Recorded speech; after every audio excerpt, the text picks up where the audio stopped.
We are nearing the official start of hurricane season, just about 2 months away. Never too early to begin that process of thinking about it and planning for it. This week is a big one for meteorologists and weather enthusiasts alike. Colorado State University, in fact, is going to release its first tropical weather outlook for the 2025 season this Thursday. All week, we are going to be getting you ready ahead of this announcement. Today, Fox Weather Britta Merwin is here to give us a look back, at least on the season we just had, Britta, 2024.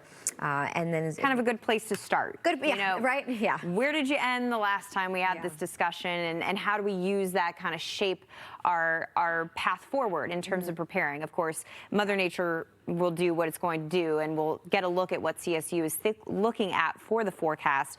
But the most important thing for us is getting prepared and having these conversations so you can start to dust off your plans and talk to your family.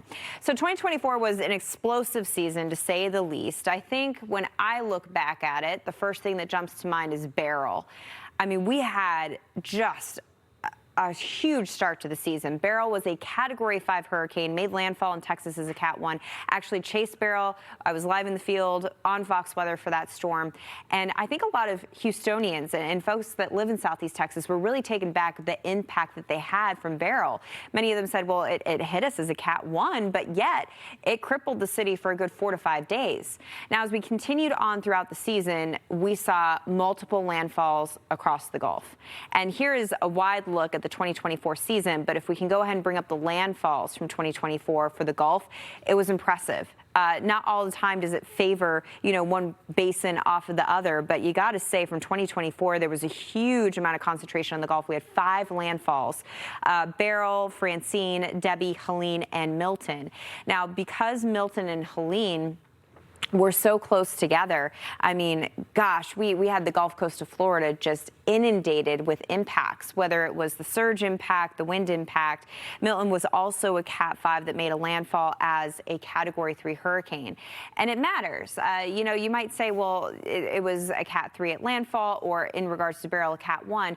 But hurricanes that used to be a Cat 5, they hold that gravitas behind them. It's different than any other storm. It has that history, and that history does make an impact with how it impacts land when it eventually does make landfall, even if it's at a lower category. Needless to say, it was one to remember. And then you go to what happened with Helene inland. Inland impacts have been a part of hurricanes that have been so stressed over the last couple of years, whether it is the flooding impact or the tornado impact. We had 6 EF3 tornadoes created by hurricanes, tropical storms in the 2024 season. Most of the time, Marissa, we don't see EF3s out of hurricanes. We'll track an EF1, maybe an EF2, but to have 6 EF3s is very notable. And those were produced by Beryl, Debbie, Helene, and Milton.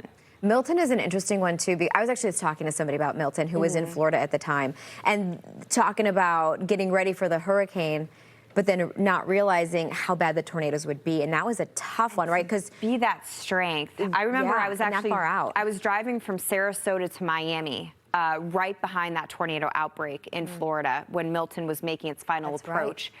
And I've never seen the sky look like that in Florida.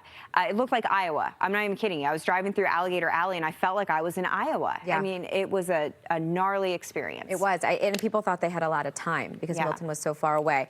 So all we can do is begin the discussion and prepare for whatever Mother Nature is going to throw towards us.